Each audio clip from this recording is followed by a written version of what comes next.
Okay, so we are live. So welcome to the Live from the Sword Coast podcast. My name is Kevin Madison, and I will be your friendly dungeon master for this morning, actually. I'm a little late to the party here by about a day, but I've decided that I'm going to participate in the RPG a day exercise.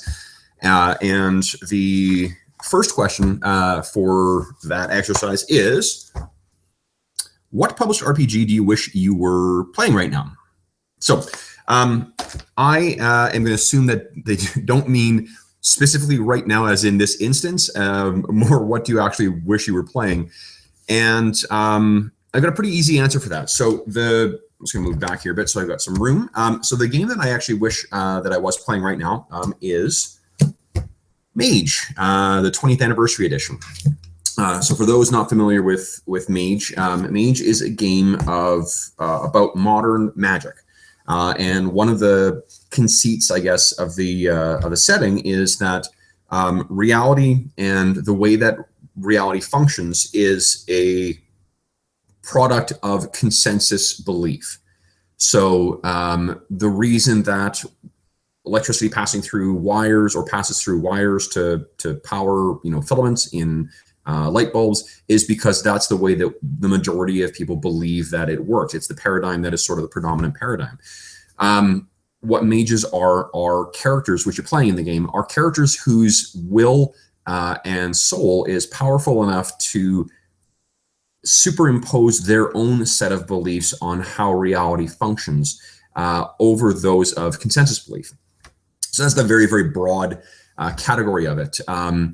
My involvement with, I'll say a little bit more. I don't want this to be a review necessarily of the game, but I'll say a little bit more about the game in a moment. But to give you my history with Mage, so Mage first came out in 1993. It was the third of the original World of Darkness games. The first one was Vampire the Masquerade. The second was Werewolf the Apocalypse. And the third one was Mage the Ascension. At the time it came out, I was in high school, and we started with Werewolf the Apocalypse. We got into Vampire the Masquerade, but Werewolf was great, but we found the combat system was just incredibly lethal, so it was difficult to play really combat monster characters, and who doesn't want to play a combat monster when you're playing a giant werewolf? Vampire, I think we were just not, it didn't click with us. We weren't quite sure what to do with it. But I remember reading the preview review for Mage the Ascension in one of the old White Wolf magazines. The publisher of the original World of Darkness was a company called White Wolf. They had a gaming magazine, which a lot of companies did at the time, called White Wolf. And in that, they had a review of Mage. And the way they were describing the opening scene for some characters meeting, they're saying it's not like a D&D adventure where people are meeting in a tavern and you're having to come up with reasons. They described having three mages meet on a ship that was bound for Alcatraz. And one of the mages says, quite a portentous meeting. And then another of the mages says, indeed. And that's kind of how you start your adventure. For 16 or 17-year-old me, that just blew my mind, and I picked up the game. This version is, like I said, the 20th anniversary edition, and it's, I think, technically the 4th edition. There was the original book. There was a second edition that came out, and then they did a revised edition. And the revised edition ended up changing a lot of the meta plot that was going on in the game, and they changed some of the rules as well too. Some of them were just mechanics to be in line with the other revised World of Darkness games, and some of it was to change the way that certain elements of the magic system work. So the game has had a huge impact on me. I've run this a bunch of times before in the past. It was the first times in college in particular, I ran a bunch of Mage, sometimes with other elements of the World of Darkness games put in. It's the first time I ever ran a diceless game, was with Mage as well.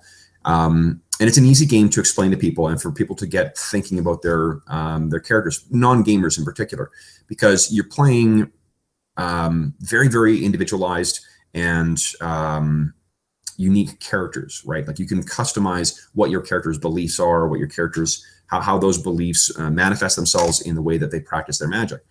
Now, the downside, I guess, to the game is that it can be, if you don't have players who are really comfortable with improvising on the fly, the magic system can be a bit daunting, because the way that it really works is it divides sort of all of reality into 9 different spheres.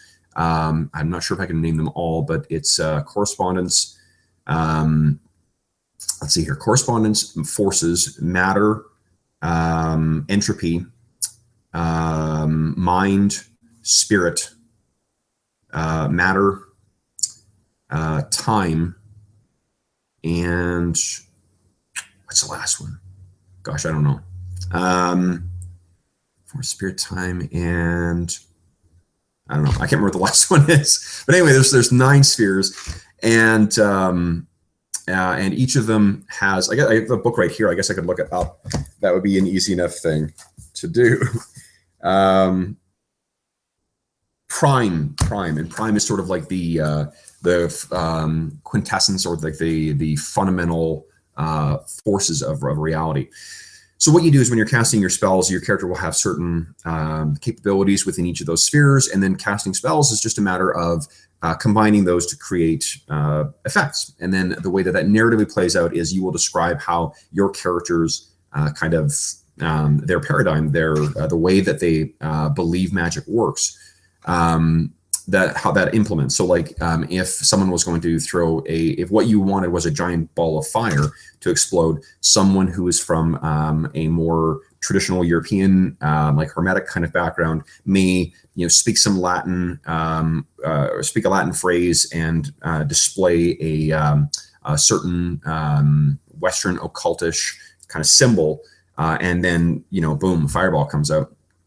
And someone who may be more, weird science inclined, like the Society of Ether, which used to be called the Sons of Ether, you may have some weird ray gun type thing that draws in phlogiston and then casts it.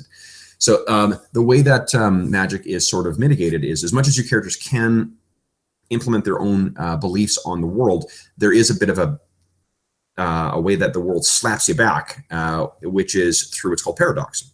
If you're doing something that is blatantly contrary to the accepted laws of reality, there may be a consequence from that.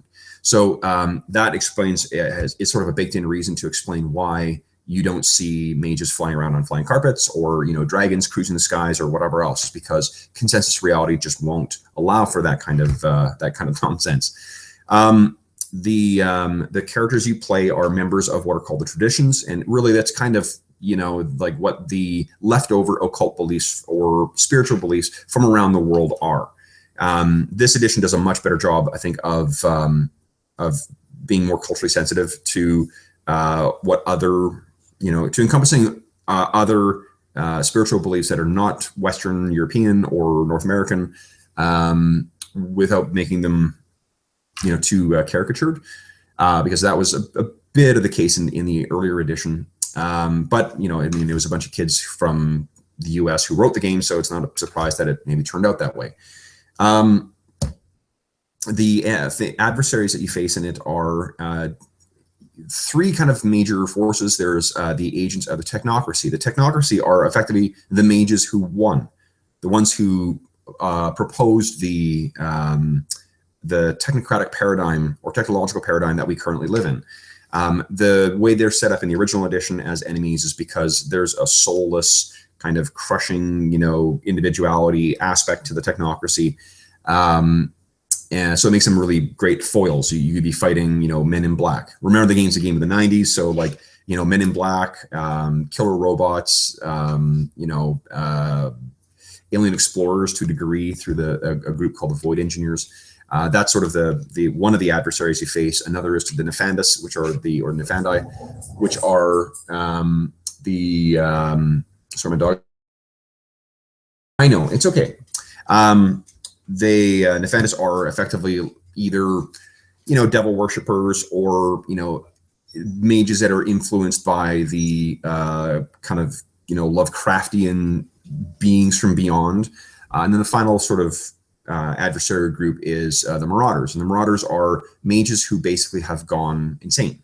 They have become untethered from their own, I guess, the connection between their belief in reality and the actual reality. to such a degree that they can actually sometimes override or ignore paradox. So that's sort of what Mage is about. As I said, this game had a huge impact on me. Not only did I run it a lot, it came along at the right time where, because it incorporated so many ideas from different religions and different historical periods, it really spurned an interest in me. So when I went to college, I did a bunch of religious studies courses. I did a bunch of history. I'm a history minor, actually. And searching out a lot of these really, from my perspective at the time, obscure things that were being referenced in the game. So it had a huge impact. The 20th anniversary edition came out last year. This is at time of the recording is August 2, 2017. So it was 2016 when it came out. And it is a massive, massive tome, which is, to be honest, a little bit intimidating the first time you get it. It's got everything you could conceivably need to run a Mage game. There's some terrific advice in there as well too. And then a great first supplement they've released is something called How Do You Do That? And what this is basically a handbook for figuring out how you would use the spheres to cast to work your magics. You know, so if you want to look up how would I make my cargo faster? If I'm playing a mage whose technological paradigm is fueled by, or whose magical paradigm is fueled by technology, how would I, make my cargo faster? So it gives you some advice in here on how to do that, which is helpful because the original book, it gave you some suggestions for it, but it often ended up being a bit of sometimes a bit of an arguing, not an argument like a screaming match, but there was a bit of an argument as to whether or not you could do something with your spheres or what was required to do the kind of magic you wanted to do. The way that this has improved as well too is this game is sort of paradigm agnostic in the sense that you can play members of the traditions, which are like I said, the members of the leftovers. The Order of Hermes is kind of like hermetic Western style magic. The Verbena are sort of like witch or Wiccan or Druidic magics. The Sons of Ether are weird scientists, or mad scientists. There's the Versal Adepts who are kind of like, reality hackers, or, they've done a good job of updating them too. In the 90s, they felt very current and cutting edge. They have not aged as well. They feel like reading the original one feels like they've read The Matrix or seen The Matrix a little too many times. They've done a good job of updating them in this. So there's the traditions you can play. You can play members of the technocracy. It's a totally viable option in this game now. And then there are a group called the Disparate, which are kind of like the leftovers, the types of magical practitioners who don't fit into the other two broader categories. I understand that they've lumped them together into sort of one, another third group in this too, but I question whether that's necessary. I think it's fine to have them just being on their own, and you can incorporate them into your chronicle however you want. So why do I wish I was running this right now? Well, I found out 2 months ago that Stuart Week, the guy who had written the original Mage, had actually passed away. And from what I understand, he passed away quite young too. I think he was only in his 40s. Now, Stuart wasn't necessarily the guy who saw the game forward. After it was initially written, once the core book was written, there's a guy named Phil Brucato who carried forward the line. He was the producer on the line and had a significant effect on what became the game. But I have a real soft spot for that original copy. My original copy of Mage fell apart. There's few games that I've owned over time that have just through use have given up the ghost and died from pages falling out when there wasn't a binding issue. And that's one of those games. I totally adored the game. So this past weekend, actually, I was going to be running. I thought of running Mage for my players as sort of a in memoriam kind of session for Stuart Week, or in memory of Stuart Week. And then what I ended up deciding instead is that was really just something I wanted to run. And I ran something that I prepared something that I thought that my players would prefer, because my players aren't familiar with this game at all. But that's what I want to be running. You know, if I had my druthers right now, I would love to run a short chronicle or a one-shot of Mage the Ascension 20th anniversary edition. So that's day one. I'll be back later today to post a second one for day two so I can get caught up. But I hope you have enjoyed this or at least found it maybe illuminating. I will actually mention as well too that one of the reasons why I got so excited about running the game recently as well was the guys on the Darker Days, I think it's called Darker Days Radio or Dark Days Radio. Their podcast had a full episode where they were reviewing this edition, and it really gave me some really good ideas. And one of the comments they made was, look, you don't need to know the whole book. The book is laid out incredibly well so that if you need to know more than just the baseline of stuff, you can find where it is. And the glossary is amazing. So you can find any specific reference you need. So that empowered me a lot to not have to read through 800 pages of rule book before I dove into this game again, because it's like I said, it's a game that I have loved for years, and I'm very much looking forward to re-engaging with it. I'm going to put a link to that in the notes for this video as well. And if this game sounds like something that might interest you, Drive-Thru RPG has a quick start, a free quick start that you can download for the game. The quick start is, I honestly don't know whether there's enough in there for someone who is brand new to Mage to be able to run a game with it, just because there's a lot of nuance and whatnot to the game. But I say that only because I've read it. I think it would be perfectly fine to go, but I don't know if I'm bringing some baggage with me from 20 years of Mage experience. So anyway, if this does sound like something that would interest you, feel free to click through and check out the game. Costs you nothing except for memory, and see if it's something that you might enjoy as well. So anyway, thanks for tuning in. I will see you folks later today for the question number 2.